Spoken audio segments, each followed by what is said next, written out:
नमस्ते सबैजनालाई।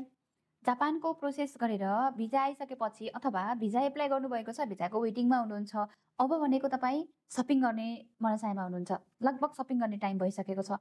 तर सपिङ गर्दाखेरि चाहिँ के किन्ने, कतिवटा किन्ने, कपडा कस्तो किन्ने, के लैजान मिल्छ, के लैजान मिल्दैन भनेर एकदम धेरै कन्फ्युज रहनुहुन्छ। यदि त्यसो हो भने हाम्रो भिडियोलाई अन्तिमसम्म हेर्नुहोला। यो भिडियोमा के ल्याउन मिल्छ र कति ल्याउँदा उपयुक्त हुन्छ भन्ने बारेमा चाहिँ केही जानकारीहरू दिने कोसिस गरिरहेका छौँ। सबैभन्दा पहिला विद्यार्थी भाइ बहिनीहरूलाई ल्याउन नमिल्ने कुरा केबाट म अगाडि बढ्न चाहन्छु। सकेसम्म भन्दा पनि काँचो पदार्थहरू जस्तै मासु, फलफुलको कुराहरू छ भनेदेखि चाहिँ त्यो ल्याउन मिल्दैन। अब ल्याउन मिल्ने कुराहरू अरू नर्मल्ली तपाईँले बजारमा पाउने कुराहरू जो प्याकेजिङ गरेको छ, जसमा लेबल लगाएको छ, त्यस्तो कुराहरू चाहिँ ल्याउन मिल्छ।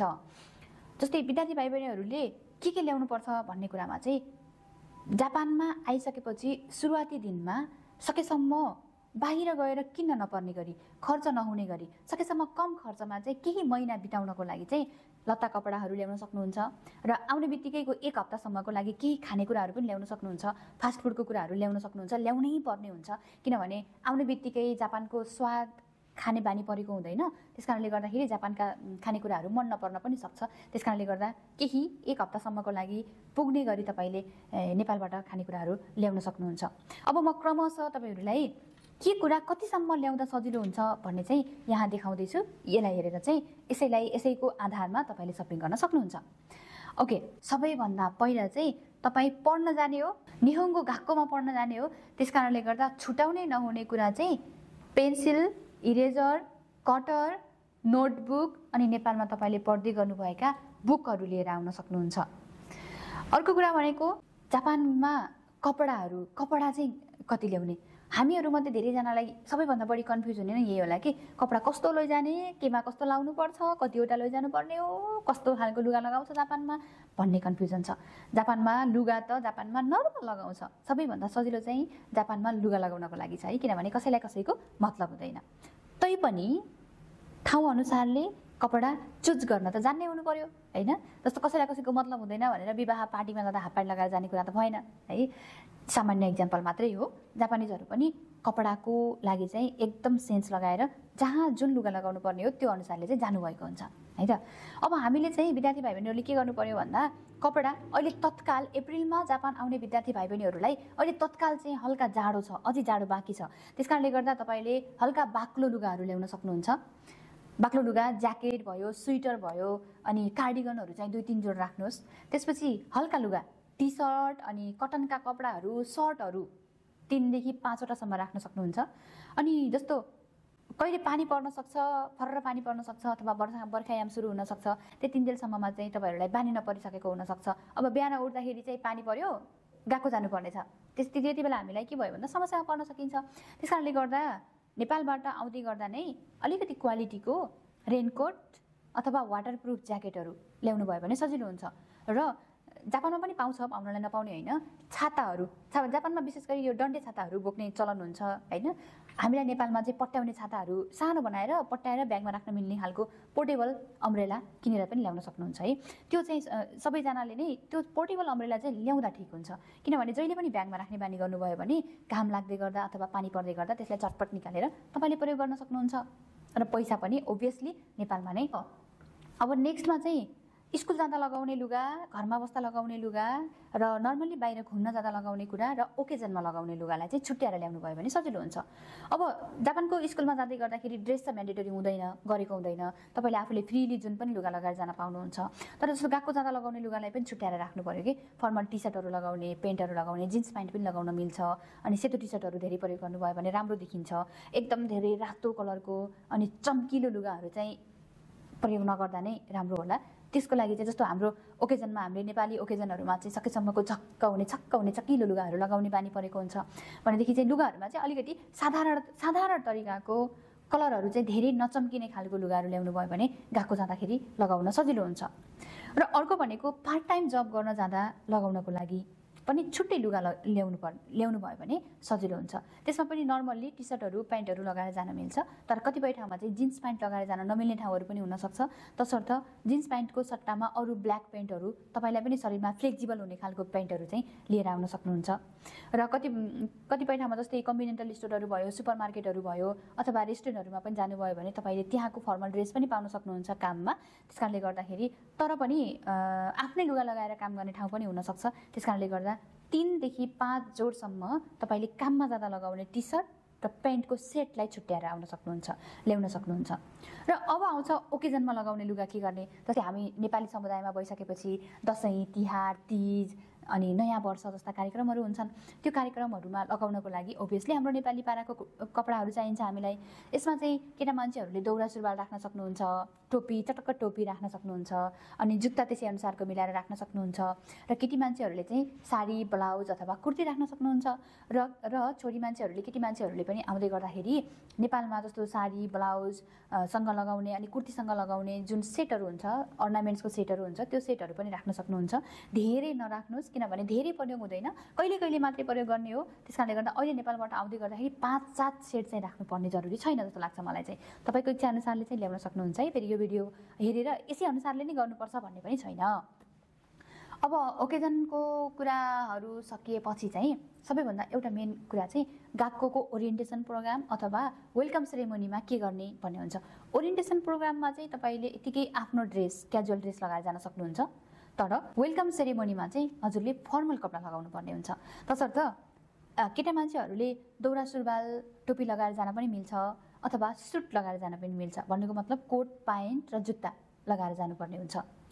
केटा मान्छेहरूले कोट, प्यान्ट, सेतो सर्ट, कालो कोट, कालो प्यान्ट अनि जुत्ता, लेदरको जुत्ताहरू, त्यसमा चाहिँ मिल्ने खालको, सुटमा मिल्ने खालको जुत्ता र टाई लगाउनु होला।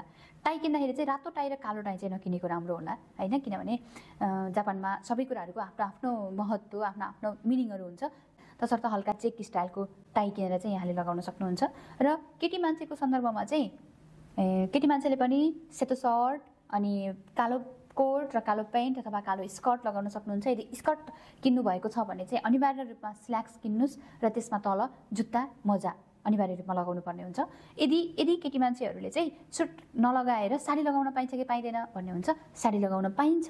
र वेलकम सेरेमनीमा पनि कस्तो भन्दाखेरि तपाईँले सेतो ब्लाउज अनि त्यसैसँग मिल्दो खालको साडीहरू लगाउन सक्नुहुन्छ।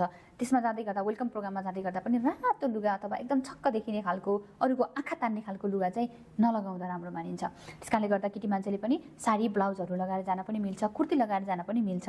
तर वेलकम प्रोग्राममा जाँदै गर्दा चाहिँ सकेसम्म फर्मल ड्रेस, कोट प्यान्ट अथवा कोट स्कर्टमा जानुभयो भने राम्रो मानिन्छ। अब नेक्स्टमा छ तपाईँको भान्सामा आवश्यक पर्ने सामग्रीहरू। जस्तै जापानमा पनि सबै कुराहरू पाइन्छ, पाउनलाई नपाइने होइन, तर आउने बित्तिकै किन्न दौडिनुभन्दा लगेजमा तपाईँले भान्सामा आवश्यक पर्ने कुकर, प्रेसर कुकर ल्याउनु पर्यो एउटा, किनभने हामीलाई दिनदिनै दाल पकाएर खाने बानी हुन्छ, दाल पकाएर खानुपर्छ। राइस कुकरहरू भात पकाउनको लागि चाहिँ तपाईँ बस्ने ठाउँमा व्यवस्था गरिएको हुन्छ। प्रेसर कुकर राख्नुहोस्, थाल, प्लेट, चम्चा, गिलास, चिया खानलाई कप अनि चाउचाउको सुपहरू खानलाई सानो बाउल, एउटा कचौरा राख्न सक्नुहुन्छ। अनि सुपुन, यदि तपाईँले चम्चाले खाना खाने बानी छ भने चम्चा राख्नुहोस्। अनि तपाईँहरू जस्तै नेपालबाट जापान आउँदै गर्दाखेरि साथीहरू को बस्ने भन्ने फिक्स भए तापनि पछि जस्तो होस्टेलबाट निस्किसकेपछि अथवा केही समयपछि चाहिँ तपाईँहरू सेपरेट हुनुपर्ने हुनसक्छ। तसर्थ सबैजनाले नै आफूलाई आवश्यक पर्ने किचनको सामग्रीहरू चाहिँ आफैले लिएर आउनुहोस् है। मिल्छ भने एउटा चिया पकाउनको लागि सानो ताप्के हुन्छ नि, त्यो ताप्के पनि राख्न सक्नुहुन्छ, किनभने नेपालमा आउँदाखेरि हामीले अधिक चिया पिउने गर्छौँ। जापान आइसकेपछि पनि चिया पिउनको लागि एउटा छुट्टै चिया बनाउनको लागि भाडा ल्याउनु भयो भने सजिलो हुन्छ। यसको लागि चाहिँ साथीहरू नेपालमा बस्दा तपाईँहरू अत्याधिक मिल्नुहुन्छ, तर यहाँ आइसकेपछि पनि केही समयपछि केही मनमुटाव हुनसक्छ, त्यसलाई छोडेर अर्को रुममा जान पर्न सक्छ। त्यति बेला चाहिँ तपाईँलाई कुकर मैले ल्याएको, कराई तैँले ल्याएको भयो भनेदेखि त्यहाँनिर के भयो भन्दा समस्यामा परियो। त्यस कारणले गर्दा आफूलाई आवश्यक पर्ने कुरा चाहिँ एक सेट सबैजनाको लागि रेडी बनाएर ल्याउनु होला। अब नेक्स्ट कुरा गरौँ खानेकुराहरू के ल्याउन मिल्छ भनेर। खानेकुरा पनि मैले अघि नै भनेको जस्तै प्याकेजिङ गरेर ल्याउन मिल्छ। बजारमा पाइने सामान्यतः फास्ट फुडका कुराहरू पनि तपाईँले ल्याउन सक्नुहुन्छ। अनि आइसकेपछि चाहिँ जस्तो आइसकेपछि चामलहरू चाहिँ तपाईँलाई किन्न सिकाइन्छ, अर्को दिनमा चामल किन्न सिकाइन्छ, चामल किनेर ल्याउनुहुन्छ। तर त्यसपछि चाहिँ तरकारीहरू पनि नेपालमा पाइने तरकारीहरू, हरियो तरकारीहरू सुपर मार्केटमा मजासँग पाइन्छ, सबै कुराहरू पाइन्छ नै। नेपालबाट आउँदै गर्दाखेरि दाल, 2-4 किलो दाल राख्नुहोस् अनि हामीलाई मसला खाने बानी लागेको हुन्छ तसर्थ मसलाहरू पनि धेरै ल्याउनु पर्दैन, थोरै सानो सानो पोकाहरू बनाएर 1 पाउको पोकाहरू बनाएर चाहिँ मसलाहरू पनि ल्याउन सक्नुहुन्छ, जसले गर्दा चाहिँ तरकारी पकाउनलाई तेल राख्यो अनि जिरा बनाउनलाई जिरा भएन भन्नु पर्दैन नि त। त्यसकारणले गर्दा चाहिँ बेसार, जिरा, मसला अनि पिसेको मसला है, पिसेको मसलाहरू थोरै मात्रामा ल्याउनुहोस्, किनभने पछि चाहिँ यहीँ पनि नेपाली पसलहरू छन्, नेपाली पसलहरूमा गएर तपाईँले किन्न सक्नुहुन्छ। एकपटक ल्याएकोले सधैँभरिलाई त अभियसली पुग्दैन नै, त्यही पनि स्टार्टिङको टाइममा 1 देखि 2 महिनासम्म पुग्ने गरी चाहिँ जिरा मसलाहरू चाहिँ ल्याउँदा हुन्छ। नुन यहीँ पाइन्छ है, नुन चाहिँ ल्याउनु पर्दैन, नुन चिनी तेलहरू चाहिँ यहीँ नै पाइन्छ। तपाईँले जिरा मसला अनि खानेकुराहरू दाल चाहिँ राख्नुभयो राम्रो। अनि चियापत्ती, विशेष गरी चाहिँ चिया खाने मान्छेहरू हुनुहुन्छ भने तपाईँले चियापत्ती नबिर्सिकन राख्नु होला। त्यसपछि अरू फास्टफुडको कुराहरूमा चाहिँ चाउचाउ बिस्कुटहरू राख्न सक्नुहुन्छ, चिउरा राख्नुहोस्, भुजा राख्नुहोस्, दालमोटहरू राख्नुहोस्। अनि गुलियो कुराहरू मनपर्छ भने नेपालको गुलियो मिठाईहरू पनि राख्न सक्नुहुन्छ, यहीँ पनि पाइन्छ है, नपाउने चाहिँ होइन। तर पनि पटक पटक भनिरहेको छु कि आइसकेपछि केही समय चाहिँ सामानहरू किन्न बाहिर नगए तापनि, जान नसके तापनि अथवा जान मन नलाग्दाखेरि पनि पेटलाई त भोक लाग्छ, त्यो भोक लागेको बेलामा खानको लागि चाहिँ तपाईँले यी कुराहरू चाहिँ राख्न सक्नुहुन्छ। र अन्य कुराहरू भनेको चाहिँ ह्यान्ड क्यारी, ह्यान्ड क्यारीमा तपाईँले सजिलो हुने खालको सामान मात्रै राख्नुहोस्, जसमा तपाईँको एयरपोर्टमा आवश्यक पर्ने डकुमेन्टहरू भयो, तपाईँको आफ्नो पर्सनल डकुमेन्टहरू भयो, जुन एकाडेमिक डकुमेन्टहरू हुन्छ त्यो एकाडेमिक डकुमेन्टहरू नबिर्सिकन ल्याउनु पर्ने हुन्छ। त्यसकारणले गर्दा ती कुराहरूलाई चाहिँ ह्यान्ड क्यारीमा राख्नुहोस्, ताकि आफूलाई एयरपोर्टमा आउँदै गर्दा ती सबै सामानहरू निकालेर देखाउनु पर्ने हुन्छ। त्यहाँ अरू धेरै सामानहरू भयो भने डिस्टर्ब हुन्छ कि, एउटा सामान फुत्त झरेको छ त्यसलाई टिप गर्नुजेलसम्म त्यो डिस्टर्ब हुन्छ। त्यस कारणले गर्दा सजिलोसँग फुत्त निकाल्न मिल्ने गरी ह्यान्ड क्यारीलाई बनाउनुहोस्। र ह्यान्ड क्यारीमा आउँदै गर्दाखेरि चाहिँ तपाईँले एकजोड कपडा राख्न सक्नुहुन्छ, किनभने प्लेनमा कहिले प्लेनमा उड्दै गर्दाखेरि खानेकुराहरू पोखिन सक्छ, भिज्न सक्छ, त्यो बेलामा चाहिँ झटपट चेन्ज गर्नको लागि एकजोड लुगा ह्यान्ड क्यारीमा पनि राखेर ल्याउन सक्नुहुन्छ। ब्याट्री, मोबाइलको ब्याट्री, पावर ब्याङ्कहरू पनि ह्यान्ड क्यारीमा राख्नु होला। त्योभन्दा अन्य सामग्रीहरू जस्तै नङकट भयो, अनि हाम्रो गर्ल्सहरूले ल्याउने मेकअपको सामानहरू भयो, लिक्विडहरू हुन्छ त्यसमा, फाउन्डेसनको, ह्यान्ड क्रिमहरू, लिपस्टिकहरू सबै जे पनि हुन्छ ती कुराहरूलाई चाहिँ लगेजमा राखेर ल्याउनु होला।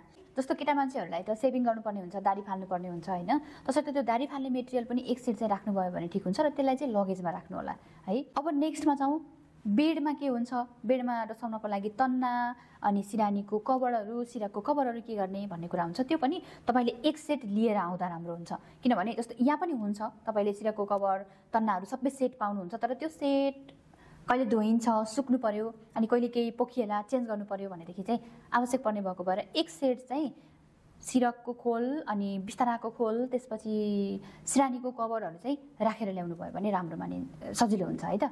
र अब अर्को कुरा, केटी मान्छेहरूले चाहिँ मेकअपको सामान के गर्ने, कति ल्याउनुपर्छ, के ल्याउनुपर्छ, तपाईँले नेपालमा हुँदा डेली लाइफमा जे प्रयोग गरिरहनु भएको छ, स्किन अनुसारले कुन सुट हुन्छ, यहाँ आइसकेपछि पनि केही समयसम्म जापानको इन्भाइरोमेन्टमा घुलमिल गर्न टाइम लाग्छ, किन्न जानिँदैन, जापानिज अक्षरहरू लेखेको पढ्न जानिँदैन। त्यस कारणले गर्दा नेपालमा आफूलाई डेली बेसमा गर्ने मेकअपहरू चाहिँ मेकअपको सामानहरू चाहिँ लिएर आउन सक्नुहुन्छ। र सबैजनाले स्कुलमा जाँदै गर्दा हल्का मेकअप गर्न जाने बानी गर्नु होला। राम्रो भएर चिटिक्क भएर सफा भएर सुग्घर भएर जानुभयो भनेदेखि त्यति धेरै मेकअप लगाउनु पर्ने जरुरी पनि हुँदैन। यसमा मैले भन्नुभन्दा पनि तपाईँको आफ्नो पर्सनल चिजहरूलाई, पर्सनल कुराहरूलाई चाहिँ कति भयो भने कति समयसम्मलाई पुग्छ भनेर इस्टिमेट गरेर ल्याउन सक्नुहुनेछ। हवस् त, आफूलाई आवश्यक पर्ने सामग्रीहरू नछुट्ने गरी हतार नगरिकन राम्रोसँग सपिङ गर्नुहोस् है। र यहाँहरू सम्पूर्णलाई जापानमा स्वागत गर्न चाहन्छौँ। धेरै धेरै धन्यवाद। अन्तिमसम्म हेर्नुभएकोमा यहाँहरू सम्पूर्णलाई धेरै धेरै धन्यवाद। हाम्रो भिडियोलाई लाइक, कमेन्ट, सेयर र युट्युब च्यानललाई सब्सक्राइब गर्न नबिर्सिनु होला है। धन्यवाद।